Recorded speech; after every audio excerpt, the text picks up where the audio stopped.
Synopsis, votre nouveau rendez-vous sur CCTV Rallye. La République démocratique du Congo patine depuis des décennies. Les hommes et les femmes s'élèvent, trouvent des solutions. Les politiciens, les acteurs sociaux, ainsi que les simples citoyens, ce qu'ils proposent, mais pas tout. Comment les propositions faites sont-elles réalisables, chiffres et à l'appui? Synopsis est donc là pour vous, pour ceux qui proposent des solutions, mais ceux qui maîtrisent leur sujet. Synopsis, c'est chaque vendredi à 21h30 sur CCTV Rallye. Les rendez-vous est donc pris. À très bientôt.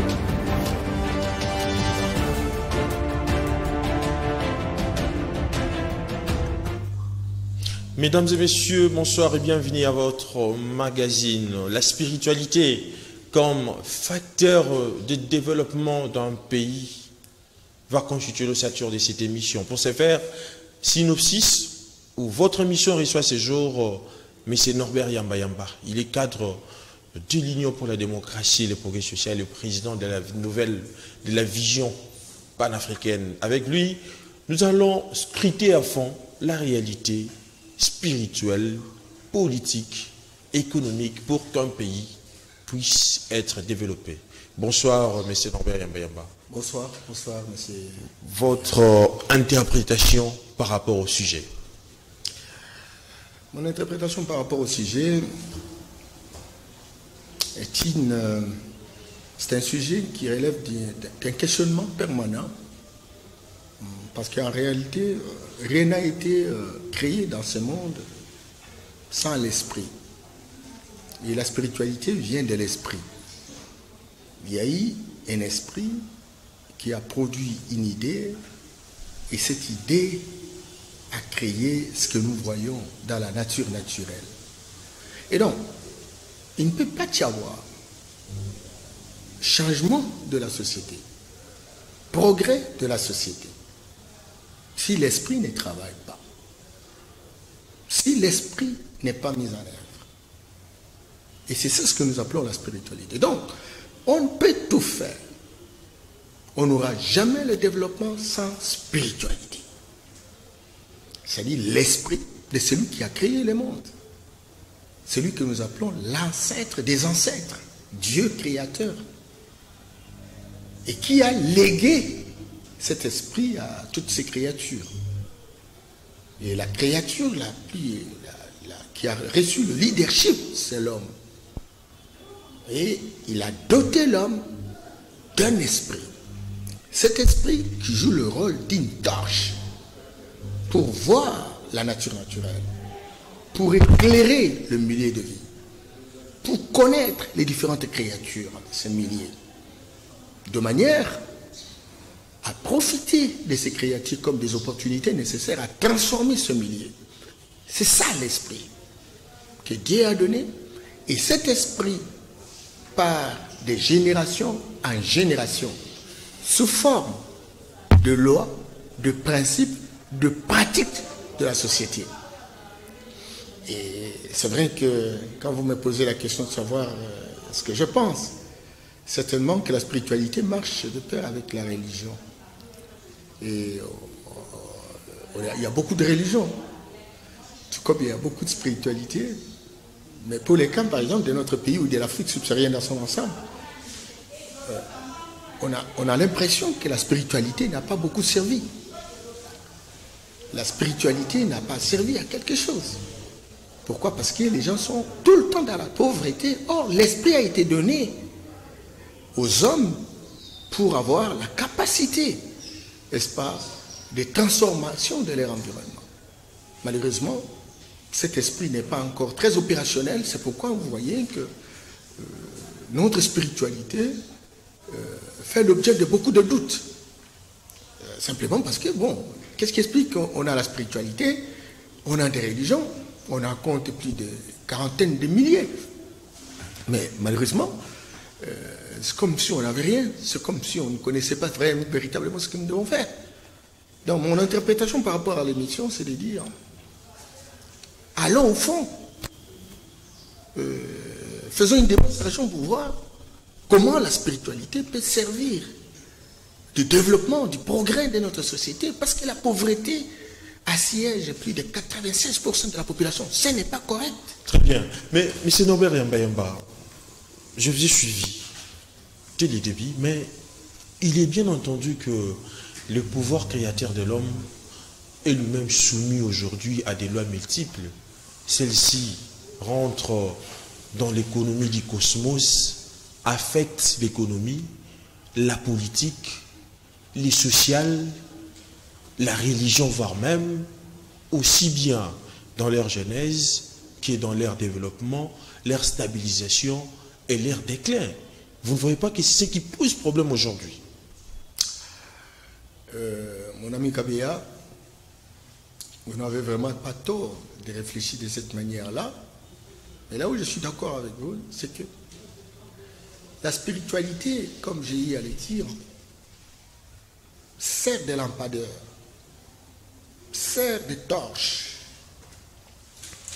qui visualise les différents secteurs de la vie nationale, que ce soit le secteur de l'éducation, le secteur politique, le secteur de la communication, le secteur économique, le secteur culturel, etc. Et donc, la spiritualité en tant qu'esprit lucide permet aux hommes qui vivent dans un milieu d'avoir la capacité de transformer ces différents secteurs. On est par exemple dans le domaine politique.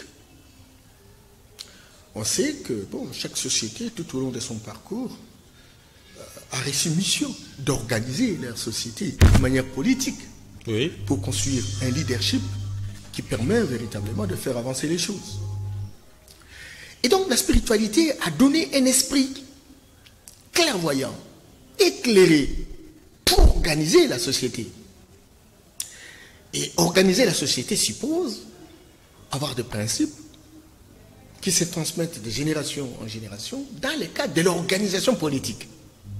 C'est très important. Mutatis mutandis, pour les secteurs économiques.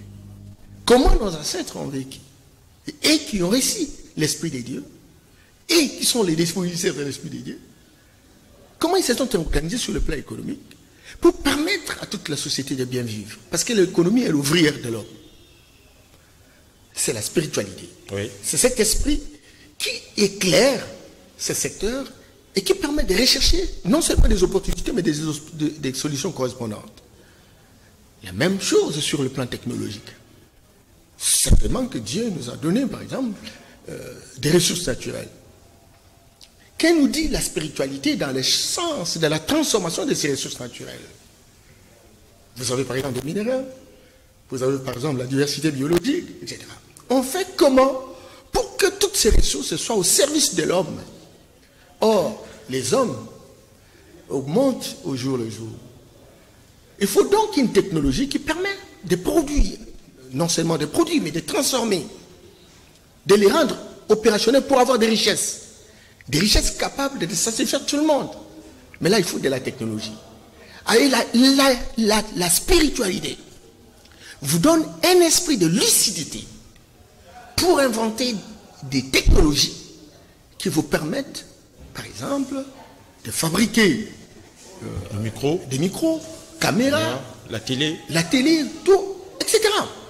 Et quand on en fabrique beaucoup, et donc, on peut le vendre, on peut exporter, on peut faire des rentrées des devises.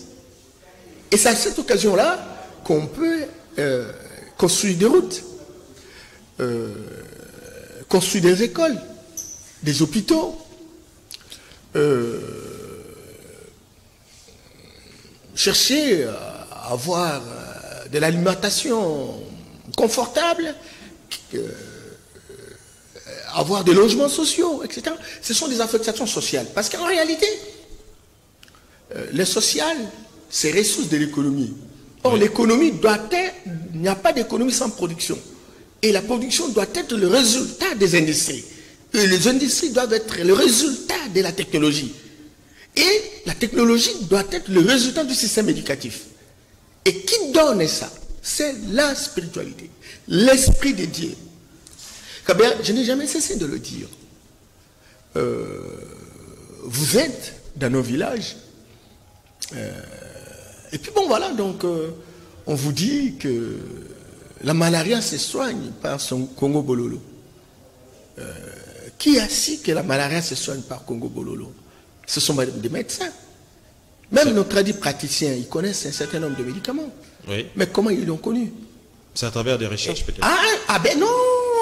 Ça se transmet de génération en génération. En fonction de la spiritualité. Oui. Et cette spiritualité a été transmise de génération en génération selon les spécialisations. Et donc, les gens reçoivent l'éducation. Et cette éducation leur permet de savoir que telle plante peut servir pour telle maladie. C'est ça la spiritualité.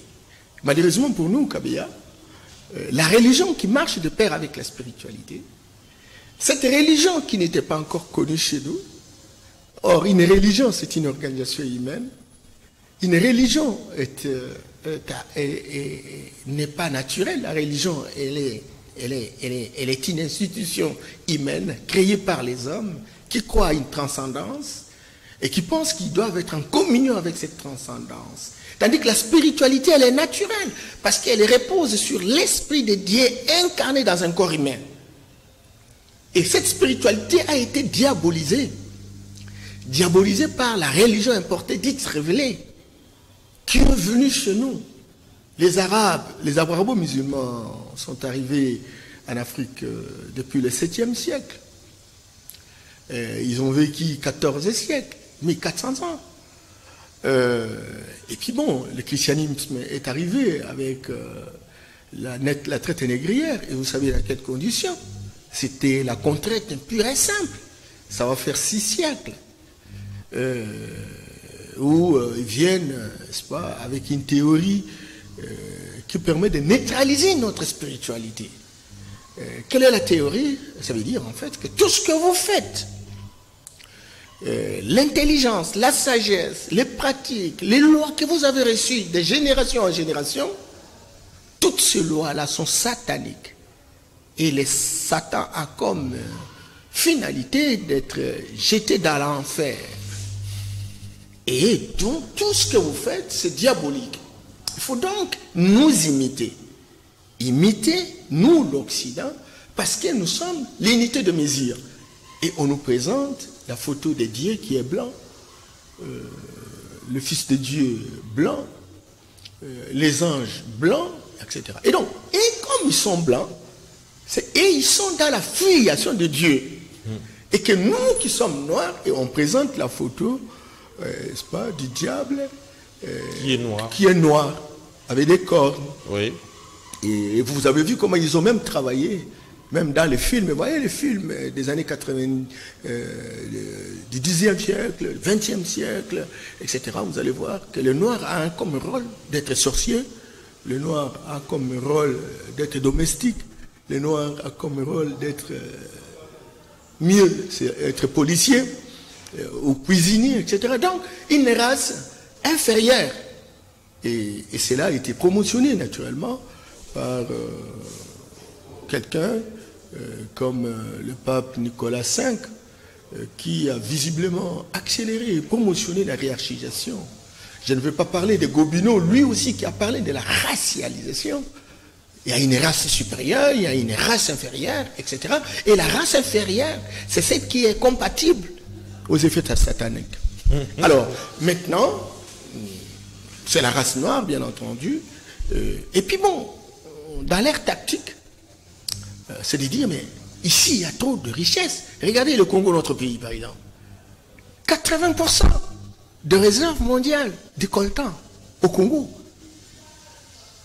65% des réserves de cobalt au Congo. Quand vous voyez l'Afrique dans son ensemble, l'Afrique détient 1/3 des ressources naturelles du monde. 1/3. Tout, que ce soit l'Asie, l'Océanie, l'Amérique, l'Europe, ont 2/3 essentiellement. Alors maintenant, l'Afrique devient un terrain de prédilection pour puiser naturellement toutes ces ressources, mais il faut leur dire qu'ils n'utilisent pas leur spiritualité pour transformer ces richesses-là, sinon ils risquent de rivaliser ceux qui sont venus. Vous savez, je vois Doudou là, il me disait, Doudou Moutiri bien entendu, il me disait, mais monsieur Yamba Yamba, tu parles de sorcellerie, mais avec les balais là, comment on va faire? J'ai vu dans les réseaux sociaux un sorcier qui descend, qui atterrit dans son avion, et c'était le balai, et je pensais directement à Doudou Moutiri. Et avant de partir, il arrange son avion, il y remonte. C'est pas ce qui compte. Ce qui compte, c'est que le balai est utilisé comme un avion. C'est qu'il y a une connaissance qui est cachée dans ça.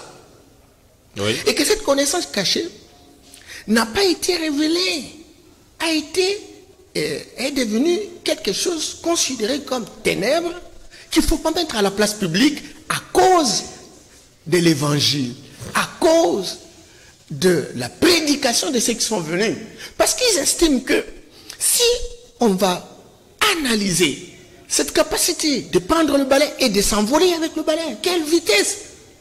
Et ces gens risquent de créer des avions. Ils vont vendre leurs avions où?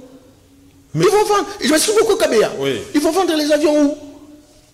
Et puis, si cela nous permettait de créer des technologies pour fabriquer des avions, comme nous avons le cuivre, ils ne vont plus utiliser notre cuivre parce que nous allons l'utiliser. Oui. Le cobalt, nous allons nous-mêmes utiliser pour fabriquer des batteries qui sont contre les changements climatiques aujourd'hui. Alors maintenant, qu'est-ce qu'il faut faire? Il faut dire, ça c'est la sorcellerie, vous allez à l'enfer. Et c'est démontré avec une littérature abondante pour dire que le monde, la vie ne s'arrête pas. La vie n'est née que de la vie. Avant d'être ce que nous sommes, nous étions dans un autre monde. Et nous venons, et nous allons, le jour où on quitte ce monde, on va vers l'autre monde. Ce qu'on appelle le village des ancêtres. Oui. Et les ancêtres, ils ont une très grande capacité de compréhension de notre environnement parce que là, ils vivent la divinité. Et comme ils ont bloqué tout ce que nous avions comme capacité d'être en connexion avec nos ancêtres ne nous reconnaissent plus. Et comme ils ne nous reconnaissent plus, nous ne sommes plus inspirés pour avoir l'intelligence nécessaire de manière à transformer notre environnement. Et nous ne sommes plus inspirés simplement parce qu'il y a quelqu'un, les gens qui sont venus pour nous dire, vos ancêtres sont des sorciers. Et les ancêtres se sont inquiétés. Il n'y a pas compatibilité, il n'y a pas connexion entre physique et métaphysique. Le visible et l'invisible. Oh, et sont en connexion. Ils ont même créé les écoles ésotériques, ce qu'on appelle les écoles mystiques, Oui. pour rester en connexion avec leurs ancêtres. Regardez les milliardaires aux États-Unis, toute proportion réservée, 99% sont des occultistes, de leur école ésotérique. Entrer par exemple dans une université comme l'Université libre de Bruxelles, là où il y a la maçonnerie, c'est considéré, donc il n'y a pas un problème. Vous y entrez, les gens du club vous reçoivent et vous y travaillez. Et donc, ils ont créé des écoles ésotériques, mystiques, qui leur permettent d'avoir la compréhension et les yeux nécessaires pour connaître leur environnement, dire cette plante-là peut servir à telle maladie, cette plante-là peut servir à ceci, etc. Mais et donc, Kabea, je me suis beaucoup. Oui. Et nous, même quand on va à l'école, notre école ne nous permet pas d'être lucides.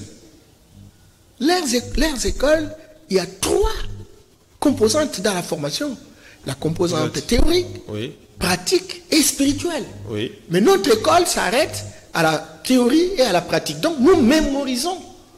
Nous capturons ce qu'ils disent. Mais nous ne savons pas le secret. Parce que le génie qui permet d'inventer vient de la spiritualité. Et la spiritualité est consignée chez nous dans un document de base qu'on appelle la Mahat, 42 lois de principes qu'il faut adopter. Nous, on est coupé complètement avec cette spiritualité. On nous a dit non, venez chez nous. La Bible. Nous lisons la Bible, certainement qui a servi à quelque chose chez eux. Parce que ça permet d'articuler un certain nombre de principes un certain nombre de lois.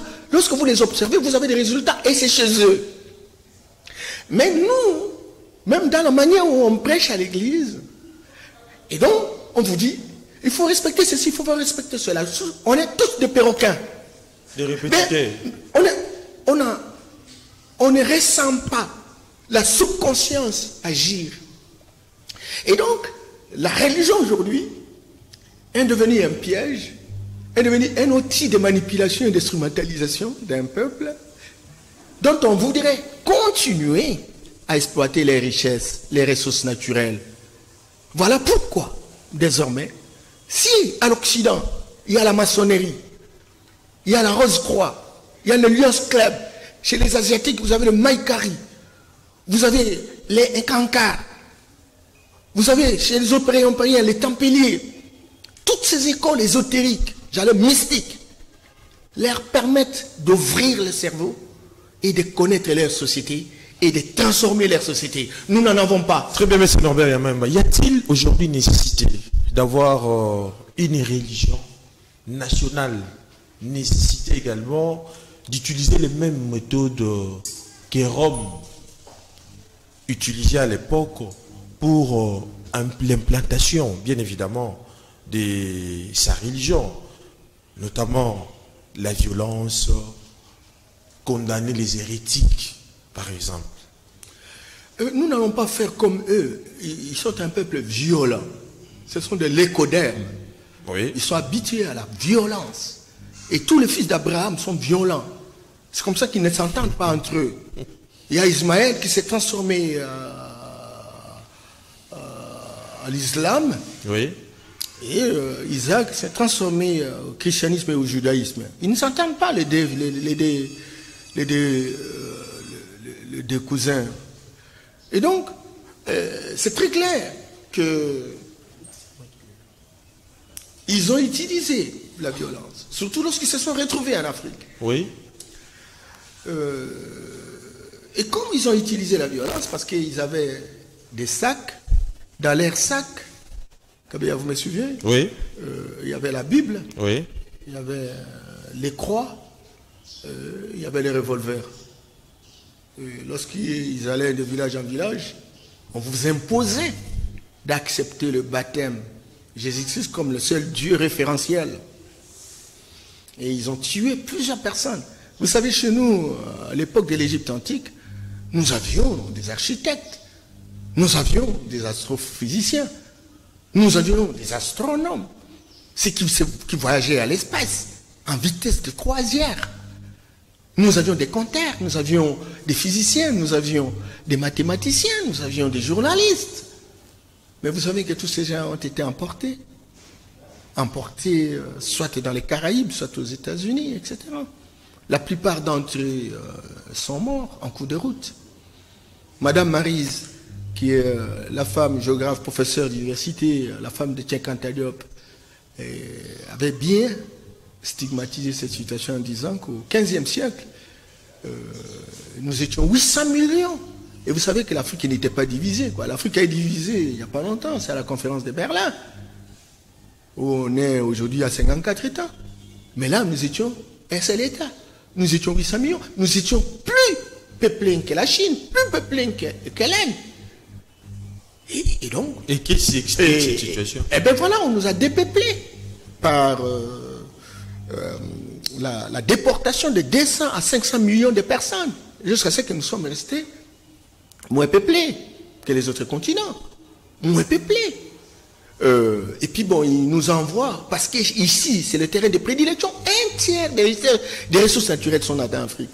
On nous envoie des maladies, des virus comme Ebola, des virus comme VIH-Sida, des virus contre la poliomyélite, pour la poliomyélite, toutes ces maladies, des rougeoles, des ceci ou des cela.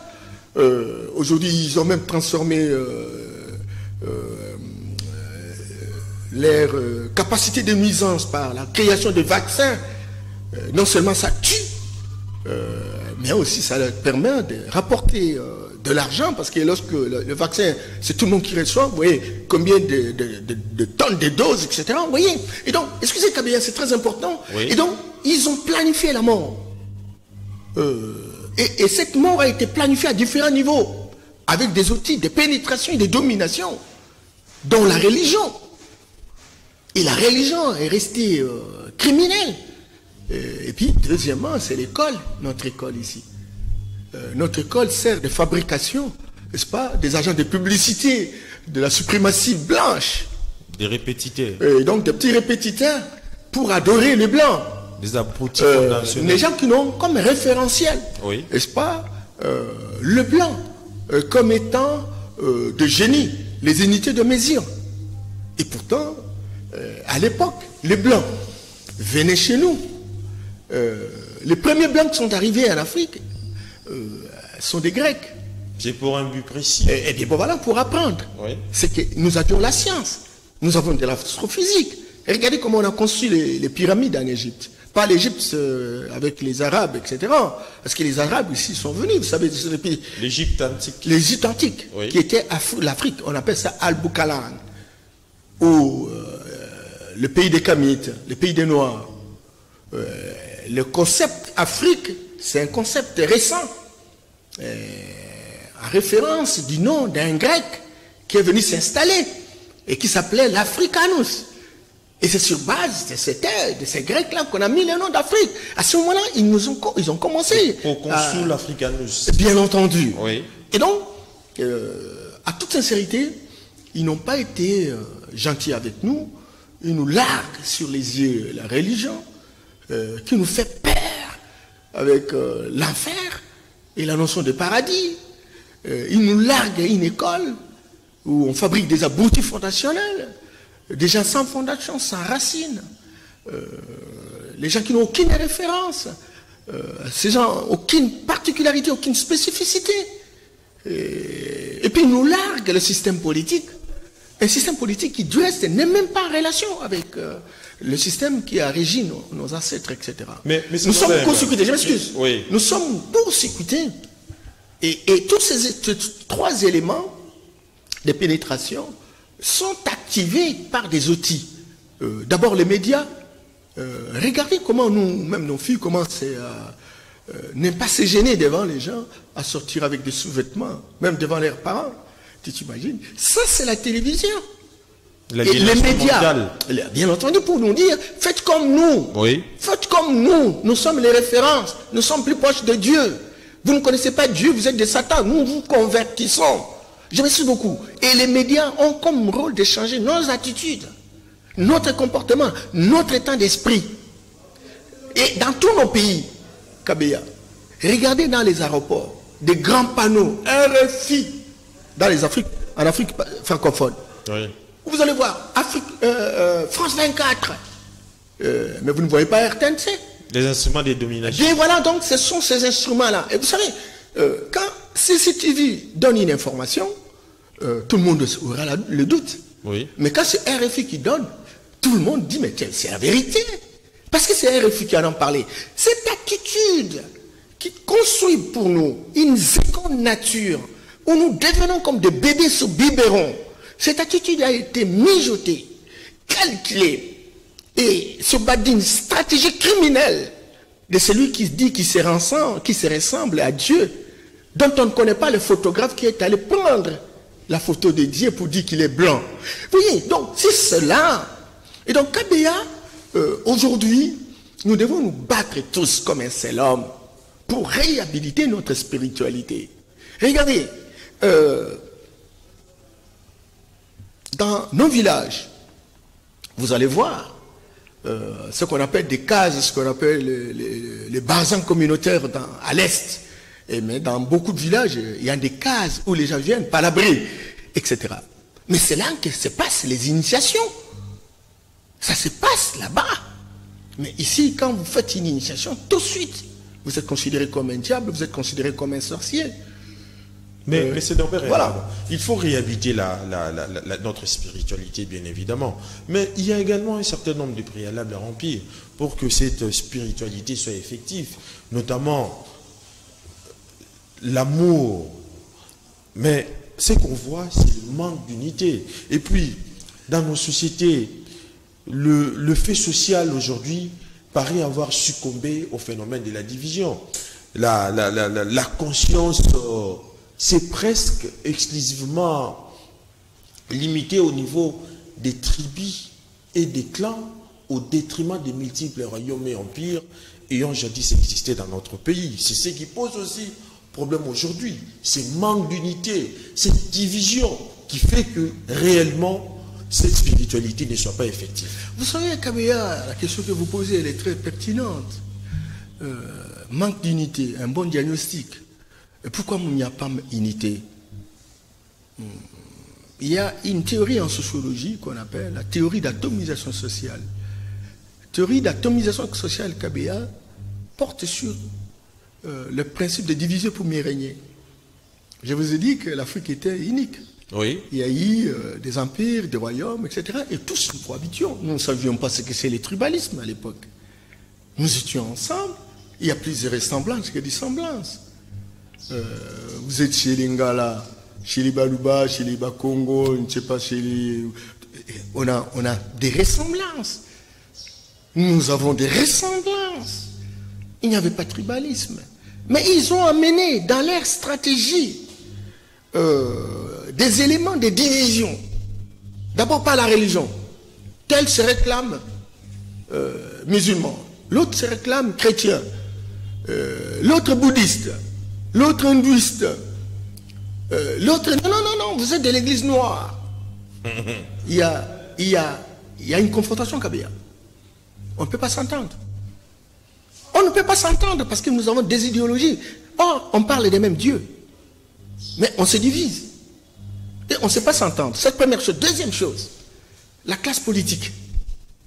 Notre classe politique. Oui. Il y a des clivages idéologiques.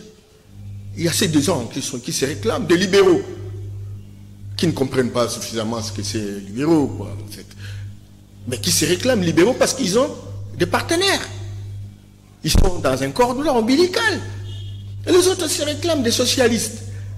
Les autres des communistes. Des capitalistes. Etc. Mais c'est Kabeya. Comment va-t-on s'entendre? Comment va-t-on s'entendre, Kabeya? Comment va-t-on s'entendre? Et qui met ça?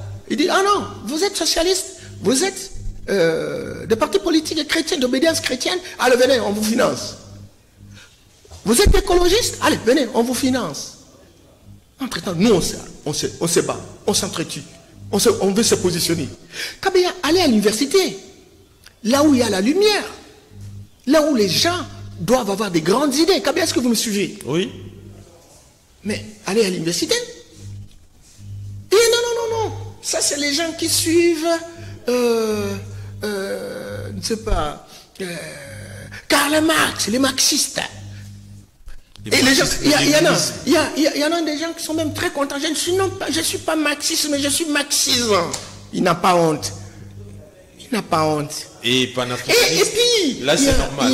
Il y a des gens qui disent, bon, moi, je suis Queneuil. L'autre dit, moi, ça. Mais être panafricaniste, c'est normal.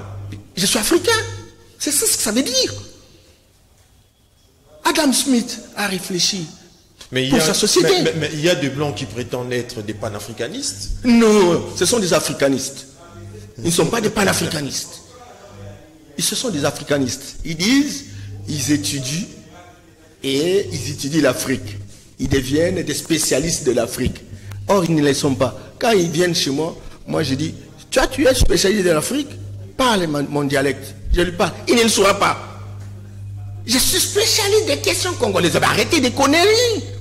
Et nous, on se complaint d'accepter ça. Il y a 3 jours, j'ai assisté à une conférence organisée, je me suis beaucoup par une ambassade de la place. On a publié des monographies, n'est-ce pas, des différentes provinces du Congo, les 15 provinces, il y restait 10. Et ces monographies sont publiées à partir, n'est-ce pas, d'un pays connu. Et on appelle les professeurs, Université de Kinshasa, les intellectuels, société civile, venez, on vous a produit. J'ai dit, mais c'est pas possible. Sur la question de la décentralisation. Et ils disent, non, mais vous savez, ça ne marche pas chez vous parce que vous n'avez pas la connaissance géographique de vos provinces. Eh bien, arrêtez. Mais la décentralisation a commencé depuis 1933. Et c'était des décentralisation coloniale.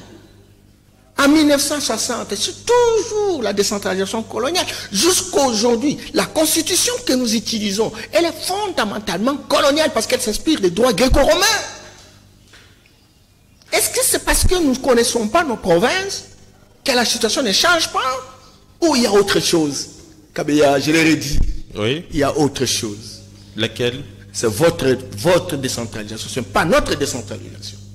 Si vous voulez nous financer, financez-nous à faire des études pour générer notre propre décentralisation. Parce que dans notre spiritualité, nos ancêtres savaient que on est dans un village. Et tel village s'arrête à tel endroit. Il y avait des lumières. Excusez, c'est très important. Oui. Tel village s'arrête à tel endroit. Tel village commence, etc. C'est déjà décentralisé. Maintenant, l'élite intellectuelle. Non, j'allais dire des pseudo-chercheurs politisés. Oh. C'est complexe. Mais les noms n'est pas saisi par l'essence. Mais c'est non, rien. Comment? Pourquoi ne pas parler élite? Bon, des instruits. Des instruits. Parce qu'en fait, il y a une différence. Pas élite. Non. Ah bon? Comment? Ce sont des acculturés. Ce ne sont pas des élites éclairées. On a maintenant une floraison des mots. Non. Écoutez Kabeya, je vous assure. Oui. Ce sont des propagandistes de la culture occidentale. Ah bon? Et donc il n'y a pas d'élite. Ben, écoutez, les quelques rares, on les a observés au début des années 60. Nous avions des hommes et des femmes éclairés qui étaient en avance sur leur histoire. Des gens, par exemple, comme Patrice Lumumba. Il avait quel niveau d'études? Des gens comme Modibo Keïta, des gens comme Sékou Touré. Vous voyez, ce sont ces hommes-là, considérés comme évolués, mais qui étaient ancrés sur nos coutumes, etc., et qui ont bougé nos sociétés. Nous, on aurait pu, si effectivement, on est revenu, Mobutu Sese Seko a parlé de l'authenticité, mais nos chercheurs n'ont pas travaillé dur pour exploiter naturellement cette authenticité, de manière que ça puisse justement jouer le rôle de socle. Ça n'a pas été.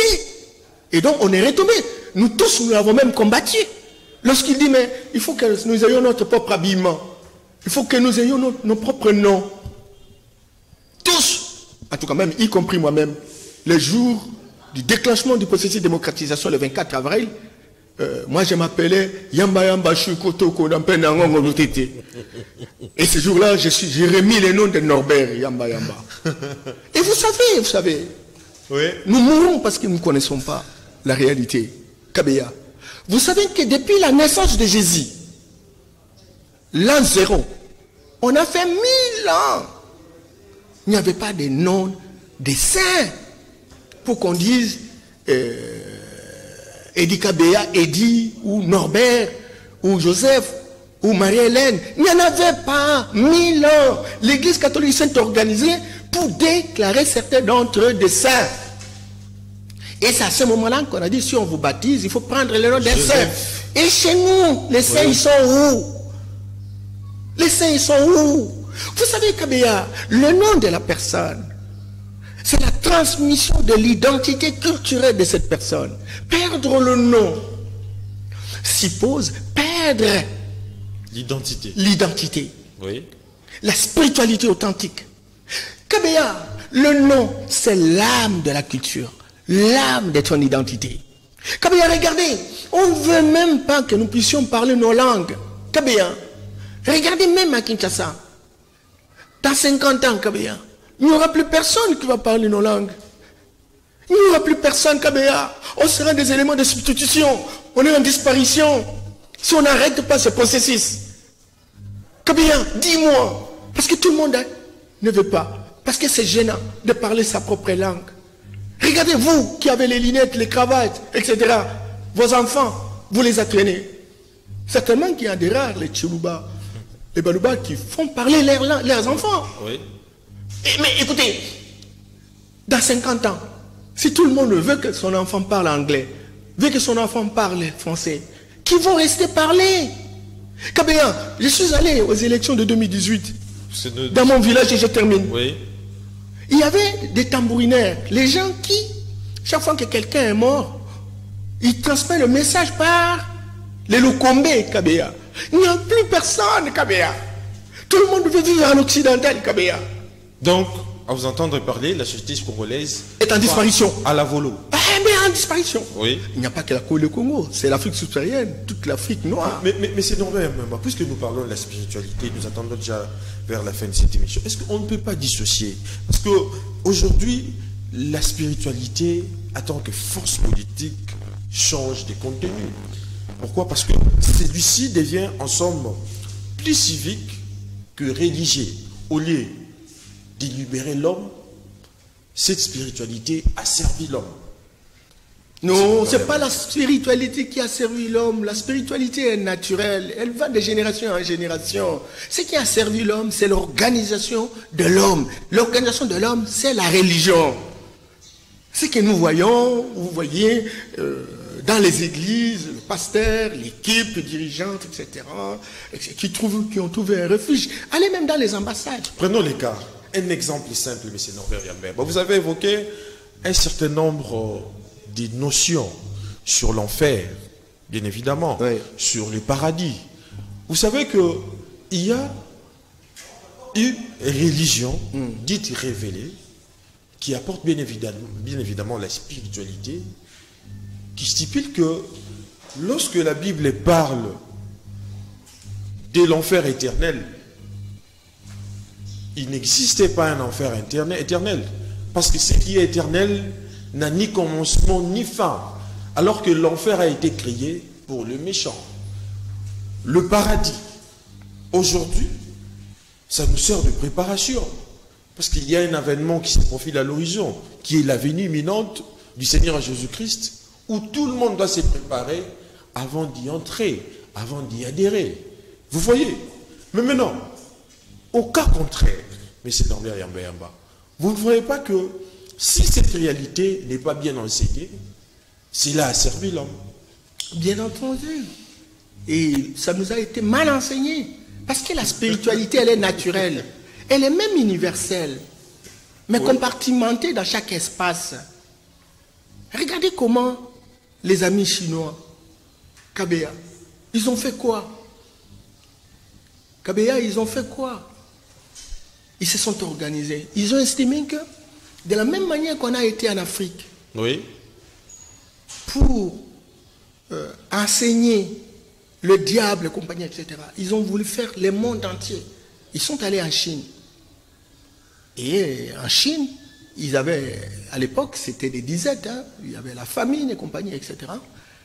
Et les prêtres, les pasteurs, les imams, etc., étaient là pour dire que voilà, notre Dieu est là pour vous aider. Parce qu'ils cherchaient des espaces d'exploitation. Et chez les prêtres, naturellement, il y avait ce qu'on appelle les chrétiens de riz, c'est-à-dire des verres de riz, on donnait à chaque personne qui acceptait Jésus comme sauveur. Si vous ne voulez pas accepter, donc on ne vous donne pas le riz. C'est comme ça qu'en Chine, il y a une histoire une littérature abondante où on disait des chrétiens de riz. Mais qu'est-ce qu'ils ont fait? Les Chinois ont vu qu'ils ont 4 millénaires de civilisation. Mais cette histoire venait véritablement les instrumentaliser. Et ils ont dit, il faut rentrer au village. Parce qu'au village, il y a quand même certains éléments qui sont encore naturels, qui relèvent de nos spécificités, de nos particularités. Et ils ont mené en 1929 la première révolution paysanne.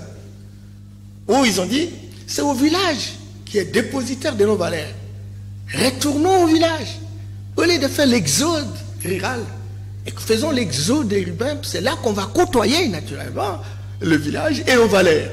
Ça, c'est la première révolution. Deuxième révolution, on a officialisé avec Mao Zedong en 1949 oui, la révolution culturelle, où on a chassé tous les imams, les musulmans. Oui. On a chassé tous les pasteurs, tous les prêtres. Quittez, vous êtes venus nous infantiliser. Aujourd'hui, ils ont fait une réconciliation avec leurs ancêtres, avec leur culture, avec leur spiritualité authentique. Et aujourd'hui, la Chine devient la plus grande puissance commerciale bientôt économique, demain peut-être militaire. Regardez le Japon, avec le chitoïsme. Tu vois, regardez l'Inde. Il n'y a pas 20 ans. L'Inde, c'était la pauvreté la plus abjecte. Réconciliation avec leurs ancêtres. Kabea, vous ne voyez pas dans la télévision indienne, vous pouvez rester pendant longtemps ni Delhi, des émissions en anglais, mais dans leur langue. Leur université, ce sont des valeurs de leurs ancêtres qu'ils essaient de théoriser, de moderniser. De moderniser, Kabea. La médecine, nous ici, nos médecins apprennent les éléments qui viennent de l'extérieur. Mais leurs médecins apprennent des valeurs. Leurs tradipraticiens deviennent des professeurs. Donc, les pygmées qui détiennent les secrets de la médecine chez nous auraient pu être des professeurs à l'université. Moi-même, je suis en train de mettre en place une clinique mixte où on trouvera des tradipraticiens et des médecins modernes qui doivent être... Pour conclure, quelle spiritualité pour le développement de l'Afrique en général et de la RDC en particulier? Il faut construire un sentiment. Oui. Un sentiment africain.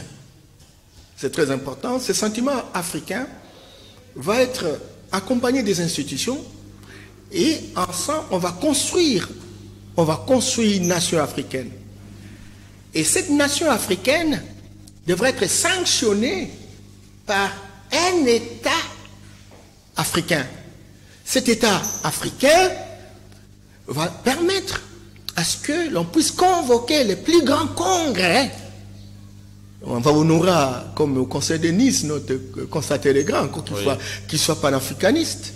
Cheikh Anta Diop l'avait déjà dit. Là, maintenant, on doit établir des dogmes et des credos panafricains. Panafricains. Et tout le monde à la kilélé. Et nous allons redorer notre spiritualité. Ceux qui sont considérés aujourd'hui comme des sorciers vont insuffler dans nos universités, dans nos écoles, etc.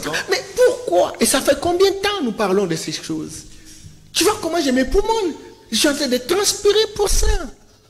Le jour où ça va être internalisé par les dirigeants politiques, c'est vrai que l'Occident n'accepte jamais. Les Chinois entrent dans la danse, tout le monde a des bases militaires en Afrique, en prévision de ce que peut représenter la révolte africaine, pour qu'on nous neutralise. On croyait que la Chine était du tiers-monde. La Chine commence à jouer le jeu. Parce qu'effectivement, c'est une question d'intérêt. Ils n'accepteront jamais ça.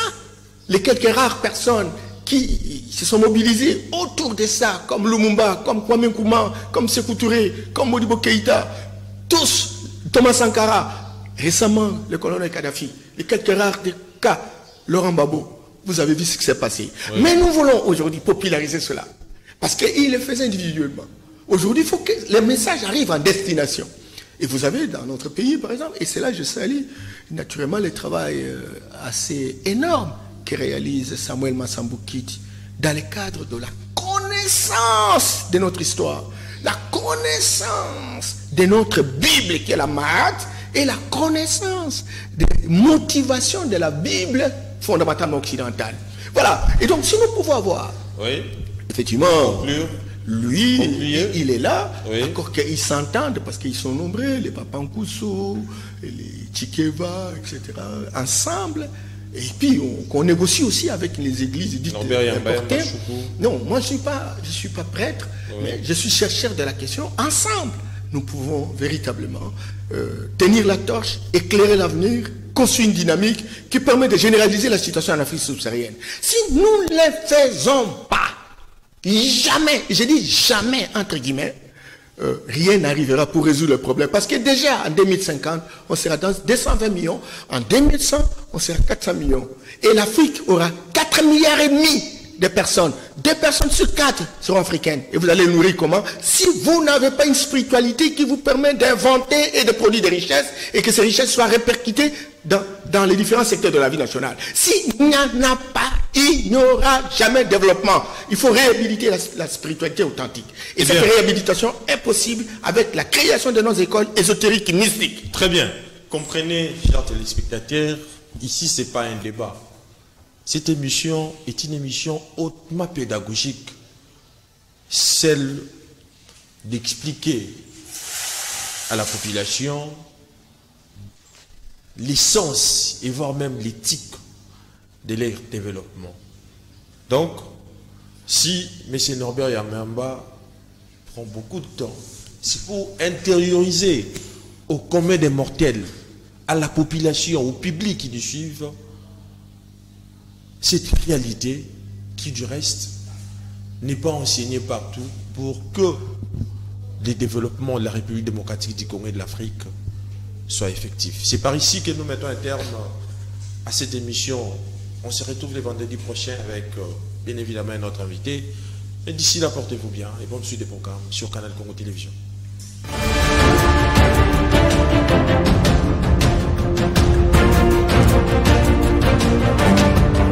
Synopsis, votre nouveau rendez-vous sur CCTV Rally. La République démocratique du Congo patine depuis des décennies. Les hommes et les femmes s'élèvent, trouvent des solutions.